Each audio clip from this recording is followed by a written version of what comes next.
그날 저녁 아내가 식탁에 앉아 조용히 말했다. 유언장을 쓰자고. 나는 숟가락을 든 채 멈췄다. 김치찌개가 부글부글 끓는 소리만 들렸다. 재혼한 지 3년째였다. 아내는 55, 나는 54.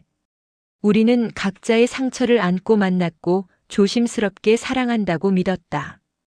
그런데 유언장이라니. 심장이 내려앉는 기분이었다. 아내는 담담했다.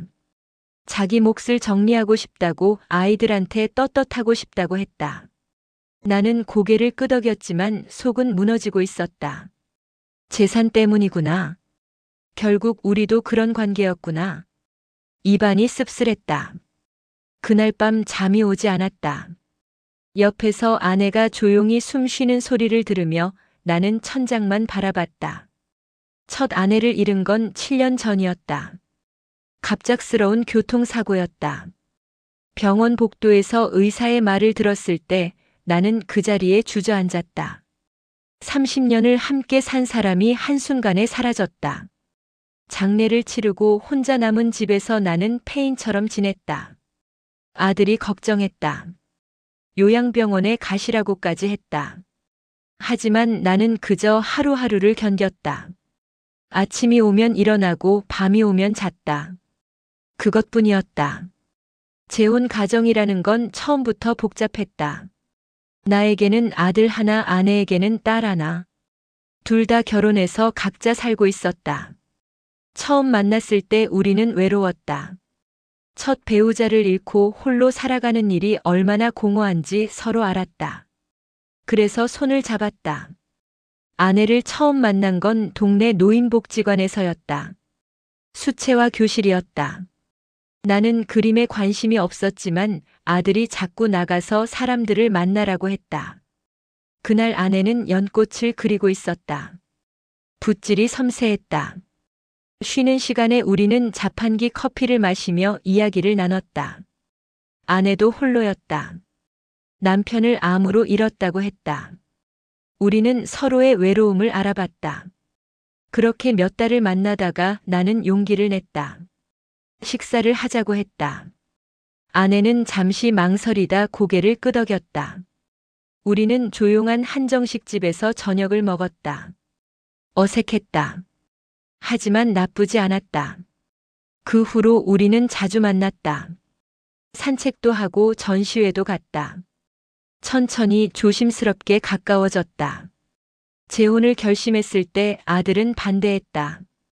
아버지, 아직 엄마 돌아가신 지 얼마 안 됐잖아요. 재산은 생각 안 하세요? 나는 화가 났다. 하지만 아들의 눈에 비친 불안도 이해했다. 아내의 딸도 비슷했다. 엄마, 너무 빨리 결정하시는 거 아니에요? 우리는 자식들의 동의 없이 결혼했다. 조촐한 식당에서 주례 없이 친구 몇 명만 초대해서. 신혼은 어색했다. 각자의 집에서 가져온 물건들을 정리하며 우리는 서로 눈치를 봤다. 아내는 전 남편의 사진을 가져왔다. 나도 전 아내의 것을 챙겼다. 우리는 거실 한쪽에 작은 선반을 만들어 그곳에 사진을 놓았다. 이상한 풍경이었지만 그게 우리였다. 유언장 이야기 이후 나는 아내를 다르게 보기 시작했다. 사소한 행동 하나하나가 의심스러웠다. 아내가 통장을 확인할 때, 집 서류를 꺼낼 때 나는 속으로 떨렸다. 이 사람도 결국 내 것을 노리는 건가? 그런 생각이 머릿속을 맴돌았다. 나는 점점 말수가 줄었다. 아내도 마찬가지였다. 식탁은 조용해졌다. 예전에는 저녁을 먹으며 이런저런 이야기를 나눴다. 오늘 뭐 했는지, 드라마는 재미있었는지, 내일 날씨는 어떤지. 사소한 것들이었지만 우리를 이어주는 끈이었다. 하지만 그 이후로는 달랐다. 밥을 먹는 소리, 숟가락 부딪히는 소리만 들렸다. 아내가 먼저 자리를 떴다. 설거지는 내가 했다. 싱크대 앞에 서서 그릇을 닦으며 나는 자꾸만 생각했다. 우리 관계가 이렇게 끝나는 건가? 어느 날 아침 아내가 서류 봉투를 내밀었다. 유언장이라고 했다. 나도 써달라고 했다. 나는 봉투를 받았지만 열지 않았다. 며칠 동안 그 봉투는 서랍 안에 있었다. 나는 자꾸만 그것을 의식했다. 밤마다 서랍을 바라봤다. 그 무렵 나는 옛 친구를 만났다. 대학 동창이었다. 오랜만에 소주를 마셨다. 친구가 물었다. 요즘 어떠냐고. 나는 털어놨다. 재혼했는데 잘 모르겠다고 아내가 유언장을 쓰자고 해서 마음이 불편하다고. 친구는 한참 듣더니 말했다. 자네 아내 혹시 아픈 건 아닐까? 건강한 사람이 갑자기 유언장을 쓰자고 하겠나? 나는 그 말에 멈췄다. 생각해보지 못한 가능성이었다. 집으로 돌아오는 길 나는 아내의 얼굴을 떠올렸다. 요즘 야위었다. 식사량도 줄었다. 가끔 얼굴이 창백했다. 나는 왜 그걸 몰랐을까? 아니, 보지 않으려 했던 건가? 재산 걱정에 눈이 멀어서. 그러던 어느 날 저녁 아내가 쓰러졌다. 화장실에서 나오다가 그대로 주저앉았다.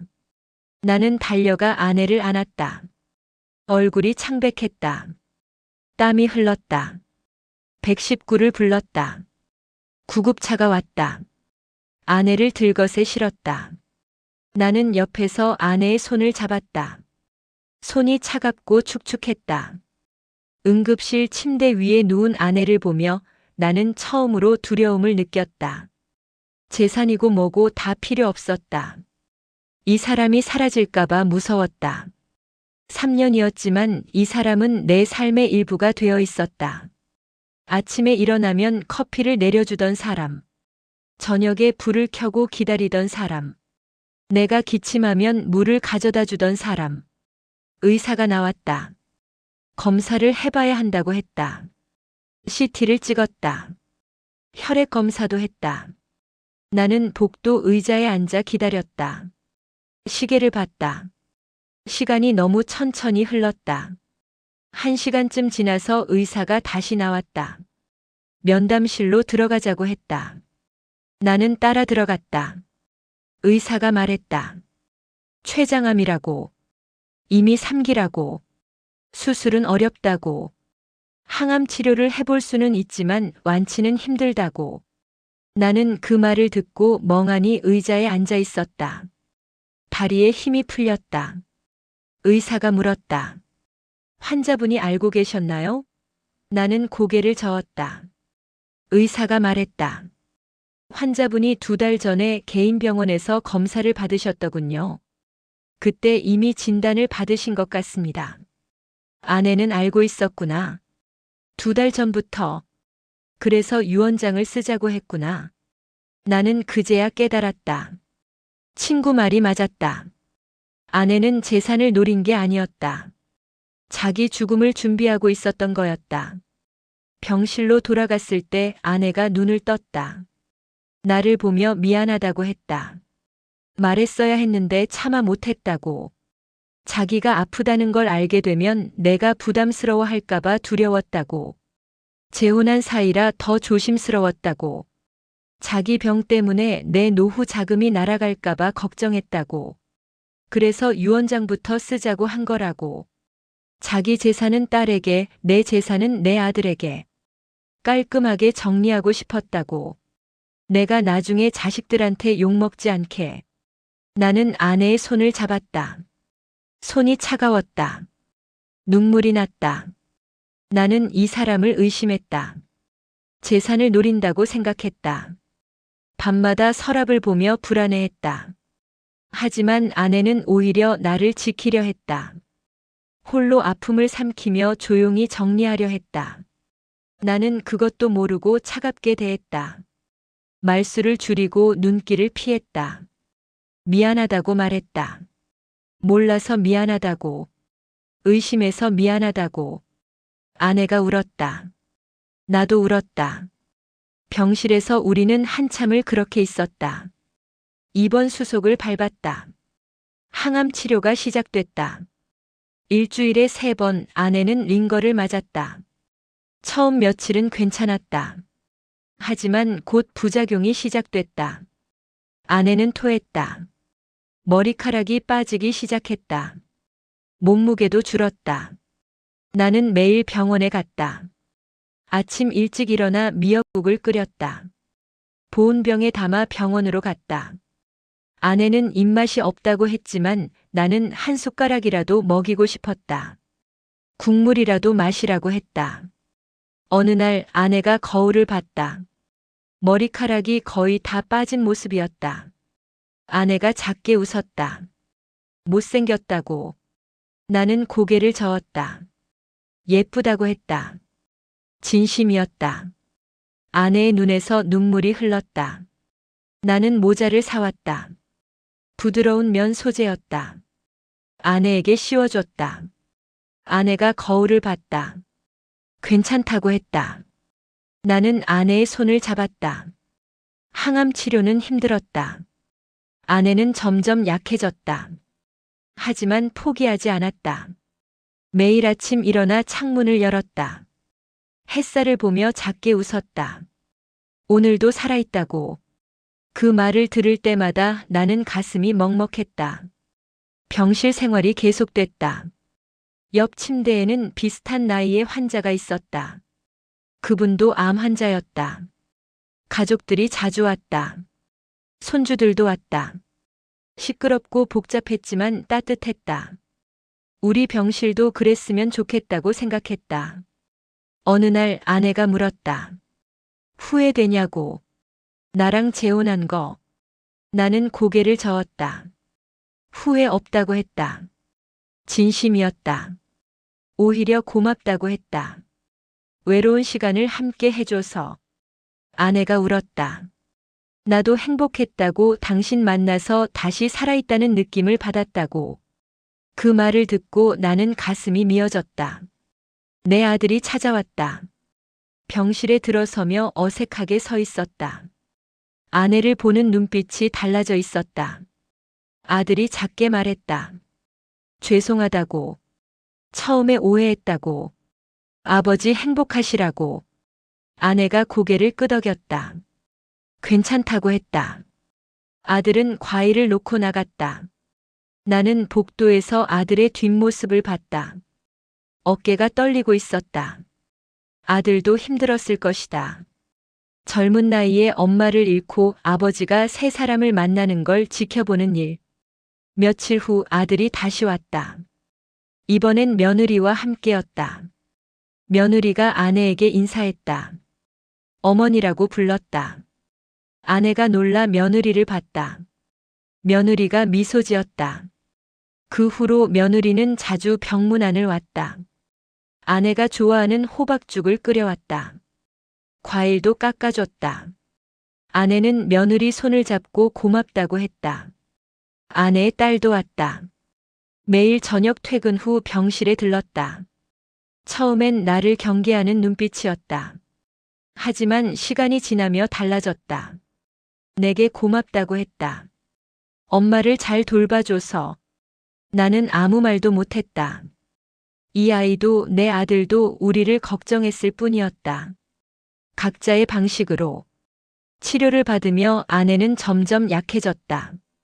하지만 가끔 좋은 날도 있었다. 컨디션이 괜찮은 날이었다. 그런 날이면 우리는 병원 정원을 산책했다. 아내가 내 팔을 잡고 천천히 걸었다. 가을바람이 불었다. 낙엽이 떨어졌다. 아내가 말했다. 이 순간이 좋다고. 당신과 함께라서. 나는 아내의 손을 꼭 잡았다. 정원 벤치에 앉아 우리는 하늘을 봤다. 구름이 흘러갔다. 아내가 물었다. 저 구름은 어디로 갈까? 나는 대답했다. 바다로 갈 거라고. 비가 되어 내릴 거라고. 아내가 고개를 끄덕였다. 나도 그럴 거라고. 언젠가 떠나겠지만 어딘가에는 남아있을 거라고. 어느 날 밤 아내가 서랍을 열었다. 그 봉투를 꺼냈다. 유언장. 찢어버렸다. 나도 내 것을 찢었다. 아내가 물었다. 왜 찢느냐고. 나는 말했다. 우리가 함께 있는 동안은 필요 없다고. 재산이고 뭐고 다 의미 없다고. 당신과 하루하루가 더 중요하다고. 아내가 울었다. 나도 울었다. 간호사가 들어왔다가 조용히 문을 닫았다. 다음 날 아침 우리는 변호사를 불렀다. 새 유언장을 썼다. 하지만 이번엔 달랐다. 우리 재산을 합쳐서 반반씩 나누기로 했다. 아들에게도 딸에게도. 우리는 가족이니까. 재혼 가정이지만 진짜 가족이니까. 의사가 말했다. 더 이상 항암 치료가 소용없다고. 집으로 가는 게 좋겠다고. 호스피스를 권했다. 나는 고개를 끄덕였다. 아내를 집으로 모셨다. 겨울이 왔다. 첫눈이 내렸다. 아내는 창가에 누워 눈을 봤다. 예쁘다고 했다. 나는 아내 옆에 앉아 함께 눈을 봤다. 하얀 눈송이가 소복이 쌓였다. 호스피스 간호사가 왔다. 친절한 분이었다. 아내를 잘 돌봐줬다. 통증 관리도 해줬다. 나는 간호사에게 배웠다. 어떻게 아내를 씻기는지, 어떻게 자세를 바꿔주는지, 어떻게 약을 먹이는지. 밤이 되면 나는 아내 옆에서 책을 읽어줬다. 아내가 좋아하는 시집이었다. 윤동주의 시. 별 해는 밤. 서시. 아내는 눈을 감고 들었다. 가끔 작게 미소 지었다. 아들과 딸이 함께 왔다. 둘은 어머니 침대 양옆에 앉았다. 이야기를 나눴다. 옛날 이야기. 어렸을 적 이야기. 아내가 웃었다. 약한 웃음이었지만 진짜 웃음이었다. 나는 부엌에서 차를 끓이며 그 모습을 봤다. 우리는 가족이 되어 있었다. 어느 날 아침 아내가 내 손을 잡았다. 힘이 거의 없었다. 속삭이듯 말했다. 고맙다고. 행복했다고. 사랑한다고. 나는 대답했다. 나도 사랑한다고. 아내가 눈을 감았다. 숨소리가 점점 작아졌다. 나는 아들을 불렀다. 딸도 불렀다. 우리는 아내를 둘러쌌다. 아내의 손을 잡았다. 아내는 조용히 숨을 쉬었다. 점점 더 느리게. 그리고 멈췄다. 아내가 떠났다. 조용히 고요하게. 나는 아내의 손을 놓지 못했다. 한참을 그렇게 앉아 있었다. 아들이 내 어깨를 감쌌다. 딸이 울었다. 우리는 함께 울었다. 장례를 치렀다. 사람들이 왔다 갔다. 내 아들과 아내의 딸이 나란히 서서 조문객을 맞았다. 둘은 서로를 의지했다. 상주석에 함께 앉아 함께 절을 받았다. 나는 그 모습을 보며 조금 위안을 받았다. 아내가 원했던 모습이었다. 장례식장에서 며느리가 말했다. 어머니 좋은 곳 가셨을 거라고. 나는 고개를 끄덕였다. 그러길 바랐다.